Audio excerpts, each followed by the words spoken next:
Hello, everybody, and welcome to Jack's Corner. I'm Tarzan Bonanno, and with me, as always, is our founder, Jack Figgle. How you doing, Jack? Hi, Tarzan. Good, thank you. Glory to Jesus Christ. Glory to him forever. So, you've got a bunch of Patriarch Bartholomew meetings to tell us about today, don't you? Yeah, the ones that I've been talking about for the last several weeks have all been either Euro East Oriental Lumen conferences with a group or pilgrimages with a group. And since our last podcast, I've been thinking some more and realized that I've had, in fact, four additional encounters with them that were really just one-on-one without a group, or at least not leading a group. Um, One in particular was very, very much one-on-one. Um, but so I'd like to cover these four additional encounters and just talk briefly about each one. And then we'll be finished with all of my encounters with Patriarch Bartholomew. Okay. So, I assume you have them all lined up in the way that you want to tell us. Yeah, well, and the most direct method that makes sense is chronological. So we're going to go from the earliest to the latest, which is going to cover a a more than 20-year span from the first to the last. Oh, wow. All right. Well, lead us into it. So the first occurrence was in 1997, and I had essentially just gotten started with book publishing a few years before that. And in fact, later in 1997, earlier in 1997, we had our first Oriental Lumen conference in June. So I was just getting into the ecumenical side of what I've been doing the last 20 years. And it turned out that His All Holiness Ecumenical Patriarch Bartholomew was making a pastoral visit to America in the fall of 1997. And on his itinerary, there were events taking place both in Baltimore and in Washington, D.C. So, you got to see them in your own place. Yep, pretty much. And the interesting one that was a literally face-to-face unplanned encounter occurred in Baltimore. And how that took place was Archbishop Sevlud of blessed memory, when he would come to the DC area, he would stay with me. And he's the one who contacted me and said, the Patriarch is coming to Baltimore. They've invited me to be part of his entourage, but I don't want to ride in the limousines with all the rest of the bishops. I want my own driver and limousine. So, Mr. Figo, I'm going to take the train and stay with you. And then we're going to drive up on our own and meet the Patriarch and go to the luncheon that was being held at the Baltimore Convention Center, hosted by then Senator Sarbanes, who was Greek Orthodox. Mm. So there's this huge luncheon, must have been 3,000 people at this luncheon. I didn't have a ticket to get a meal, but the Archbishop was invited up to the dais. So he went up and I don't know, I think I went around the corner, got a sandwich or something. But when the luncheon was over, I went up to, meet up with the Archbishop to then take him to where my car was parked, because everybody else up on the dais was heading for the limousines and the motorcade that was going to take them back to Washington because they had an appointment to meet the president later that day. Shoot. So it was kind of a big deal. The Patriarch had, the policeman, and there must have been 5 or 6 limousines to carry all the bishops that were going with him. But Bishop Sevlud wanted to be on his own and didn't want to, be stuck, if you will, with all the other bishops. So I walked my way up to the dais and I said, here's the shortcut up these escalator, sort of the back way out of the convention center. And as we're going up the escalator, I turned around to look where we had come from and who was behind me, but the patriarch, His All Holiness, was right there. And so I greeted him and I said, "Can I take a picture?" And so I quickly snapped a picture of him riding up the escalator behind me. And he had one of the biggest smiles on his face that I can remember. It was kind of like one of those coincidental meetings that you just can't plan. Yeah. And I mean, how many times had you seen him up to that point? Up until then, let's see, I think the first visit was 96. So this might have only been the second or third. Okay. So it Well, was, my head early was like, on. sorry. Yeah, it was early on. And so he probably didn't recognize me from the previous encounters. Not yet. Yeah, right. No, I was just thinking about how many times, I mean, how many episodes you've had on this show with Patriarch Bartholomew. I just like, oh, we just ran into each other. Hello, old friend. But yeah, this was when he was a new acquaintance. That's right. Well, it was a new friend, and so he kind of knew what I was up to. The next encounter occurred 9 years later in 2008, shortly after Easter. I had been to Uzhhorod for Pascha on the old calendar. They still kept the old calendar back then. So when Pascha was over, I made arrangements to be driven from Uzhhorod down to Vienna to fly to Istanbul, and invited the rector of the seminary, Father Taras Lovska, to join me in the trip. And he was thrilled to have the opportunity to go to Istanbul and meet the patriarch. He was a priest in Uzhhorod. He studied for the priesthood under the communists when it was an underground church, and he actually had to do 2 years of service in the army. And I remember after our encounter, he said to me that he was in tears when he met the patriarch, because he said he wanted to be a priest his whole life, and he was studying for it. But when he was in the army, he had no earthly idea that someday he would meet the Archbishop of Constantinople face to face. There was absolutely no way he could see under communist rule and his situation where he would be afforded the opportunity to travel to Constantinople, to Istanbul, or even better, to meet the patriarch. So he and I flew from Vienna to Istanbul, made arrangements to get to our hotel. In Istanbul, I typically don't rent cars. It's just too complicated. No place to park. So, usually take taxis. And we had our audience scheduled. And the purpose of it was to plan for the next Oriental conference that we were going to have in Istanbul later that year in the fall. And so this is after Pascha in the spring of 2008. And so we came in the usual process. We had to wear civilian clothes until we got inside the Patriarchate, and then we put our cassocks on, and we waited until our appointed time and was escorted in, and we chatted for a bit. I introduced Father Taras, and the Patriarch, spoke to us face to face in English, and we carried on a three-way conversation. It was just the two of us with the patriarch, nobody else in the room. Very, very private. The patriarch is known to give out small gifts to everyone who comes to visit him. So we both got little gold crosses in little plastic containers as a remembrance of our visit.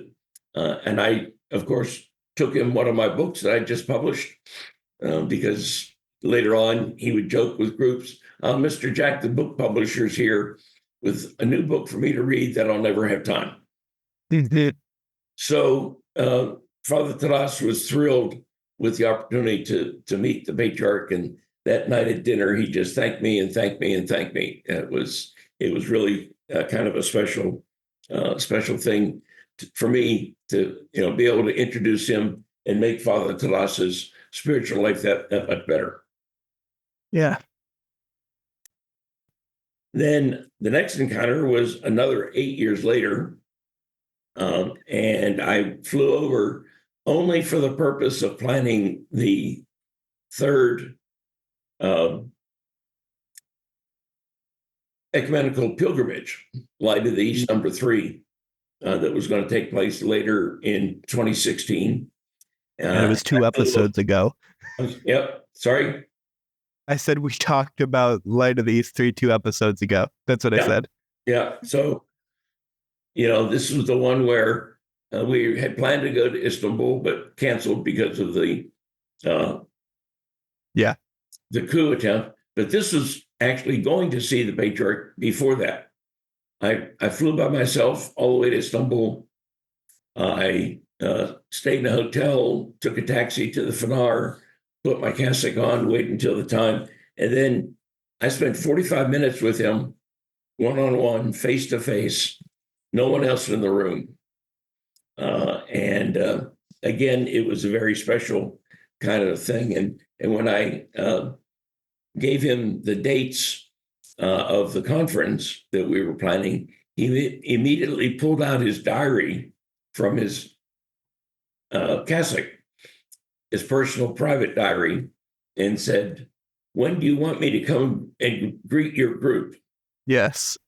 And it was, really, really special for someone at that level, highest level you could think of in the Orthodox Church, keeping his own schedule and booking a date to come and not only welcome us with an audience at the Fener, but then also to come to the opening session to greet us at our hotel. And then, of course, as I've said in our previous session, we canceled going to Turkey because of the attempted coup, and instead stayed in Italy for the rest of that trip back in 2016. Yes. The fourth encounter was relatively recent, now 3 years ago in 2021. And this time it was, yes, one-on-one, but it was with a group. The patriarch had come for a series of, I think about 10 days, maybe 2 weeks, of a pastoral visit to the United States. And the principal event was that he blessed the Church of St. Nicholas that had been rebuilt at Ground Zero. And he was there on the 20th anniversary of the 9/11 attack. So 2001 to 2021. And so his purpose was to go and bless the church, which, is a very, very famous architecture and is special. And I hope one day to get up to see it. I've not seen it in person yet. But then he came to Washington as part of that trip. And he went to some reception and wasn't feeling well. And he missed the next 2 or 3 events and stayed in his hotel. I'm now evidently on the list, at least for the Greek Orthodox Diocese, because I got invitations to 3 events that week in Washington from the Greek Orthodox Archdiocese and the local National Council of Churches. Talk about being an ecumenical figure. I think I'm getting there. So I went to the first 2, and they were, fairly good sized groups, a couple hundred people, and he was supposed to give a speech and remarks, but he hadn't quite recovered from jet lag, and so he was resting in his hotel room. And the one I remember was at the Museum of the Bible, and instead of him being there in person, giving a talk about the Bible, and the Museum of the Bible has a very close relationship with him in that they have been exhibiting books that they've discovered in their collection related to Greek Orthodox monasteries, and are returning many of them when they cannot find, official provenance or the historical background of those books that, that they were stolen during World War I from various monasteries. The Museum of the Bible is giving them back. And so the patriarch came to thank them, and they were having a ceremony to open an exhibit, and he didn't make it. So instead, he stayed in his hotel room with Zoom, and they connected the computer into this big, huge 20-foot size multi-panel electronic screen at one end of the meeting room with 200 people there. And he was literally larger than life, talking to us live, but not in the room. Yeah. So it was And a real quick, yeah. I just want to say this real quick. I've been to the Museum of the Bible twice. I have 2 mugs of them, and I absolutely love it there. And my wife and I are trying to find another time to just go, because it's just a great experience to just walk around and be in that museum in general. Yeah. Well, it's now an official member of the Washington Theological Consortium. And so the chief curator, Jeff Cloa, is a member of the board of trustees. And I'm just finishing up next week, the end of June, my 3rd term as chairman of the board of trustees and my 20th year as a public trustee. And July 1st, the Oriental Lumen Foundation is also going to become a member of the consortium. And so I know Jeff fairly well. We had 2 of their curators as speakers for Oriental Lumen Conference a couple of years ago. And I went down and video recorded their talks. And then Jeff gave me a personal tour of the museum that I put on video that we now have on OLTV.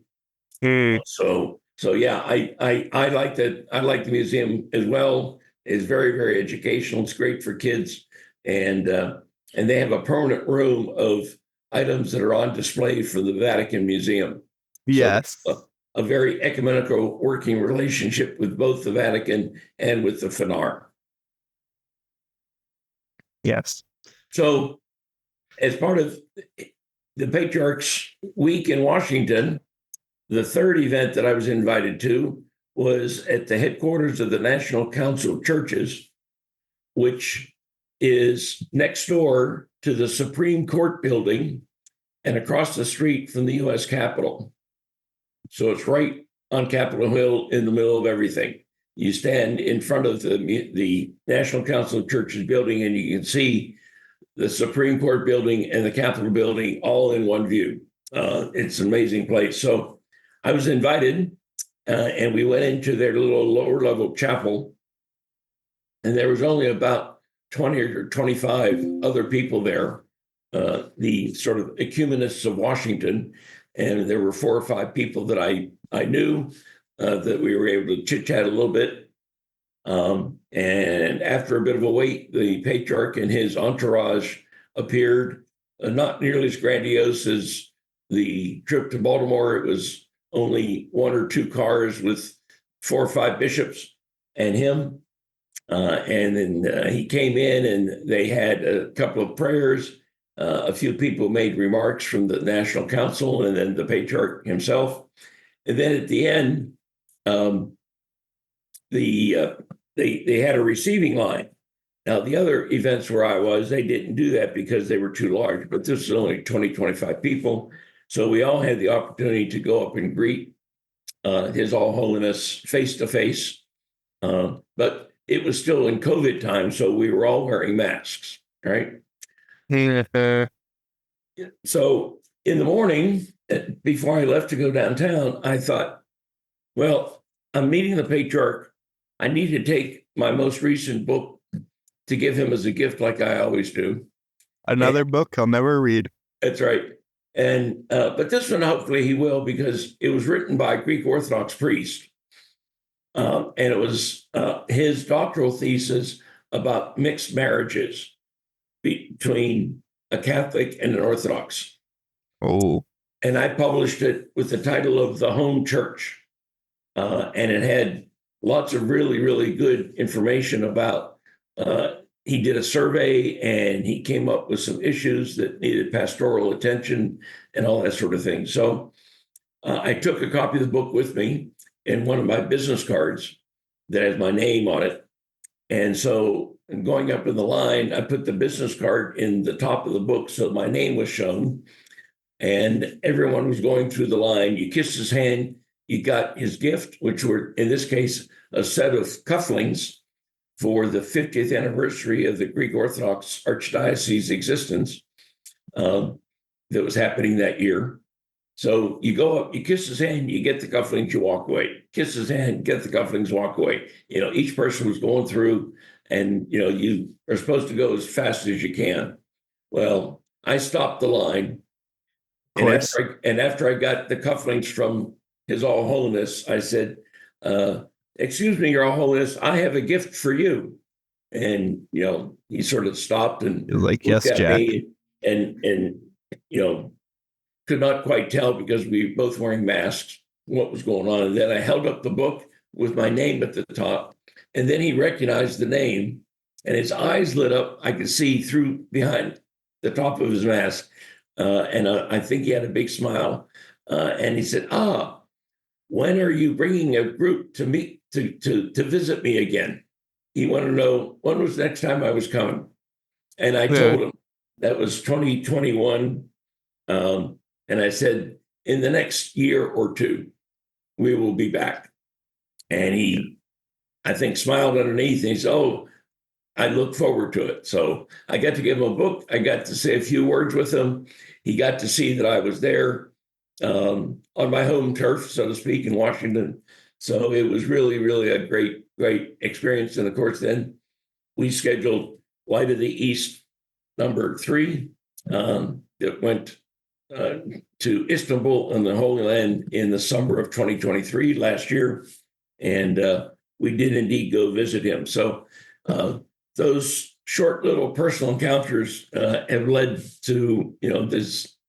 I have, I think, a very positive, friendly relationship with His All Holiness, and I look forward to taking a group back to see him again next summer. Although I learned this week at the Oriental Lumen Conference we had from Father Destavel, who is with Cardinal Koch's office at the Vatican. Yes. That the Cardinal usually takes his holiday from mid-July to mid-October, and that the Pope does not do any audiences in July at all. So I may have to reschedule the dates that we were planning because we were planning to go over the last 2 weeks of July. And if both of those guys are going to be on vacation, then I need to schedule it otherwise, because I want to take the group to meet both Pope Francis and Cardinal Koch. So yes. Anyway, that was good information, and then we'll go see the Patriarch in Istanbul, and the idea is then to also visit Nicaea and the 7 churches of Revelation as part of that trip in the summer of 2025. Okay. So those are my one-on-one encounters with Patriarch Bartholomew, and now we've told the story of my 20 plus meetings with him. Yes. All right. And you still have one more next week as the conclusion? Yes. The conclusion of my audiences will be to talk about the multiple encounters with another patriarch.